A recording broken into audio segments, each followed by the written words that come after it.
কিছু কিছু মানুষ সকল রকম সত্যি কথা অথবা তার সকল রকম জ্ঞানের চর্চা সবার সামনে বুক ফুলিয়ে বলে ফেলবে, সবার সামনেই অন্যের ভুল ধরে ফেলবে এবং এটাকে সে তার এক ধরনের বীরত্ব মনে করে। কিন্তু আমার কাছে মনে হয় যে আপনার এই স্ট্রেট ফরওয়ার্ডনেসটা আপনার সিচুয়েশন দেখে, সামনের মানুষের বয়স দেখে এবং সামনের মানুষের সাথে আপনার সম্পর্ক দেখে তারপরেই শো করা উচিত। স্ট্রেট ফরওয়ার্ডনেস অনেক সময় অনেক মানুষের জন্য অপমানজনক এবং মনের কষ্টের কারণ হতে পারে।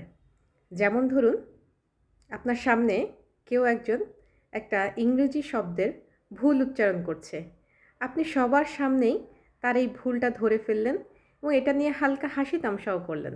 আপনার কাছে এটা খুব বীরত্বের ব্যাপার হতে পারে, কিন্তু তার কাছে কিন্তু এটা অপমানজনক। তো আমার মনে হয় মানুষ হিসেবে আমাদের মানবিক হওয়াটা খুব জরুরি।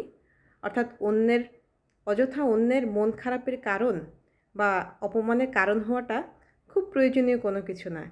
আপনি হয়তো অনেক কিছু তার চেয়ে বেশি জানতে পারেন, কিন্তু আপনার এটা জানার বাকি আছে যে স্ট্রেট ফরওয়ার্ডনেস সবসময় ভালো না।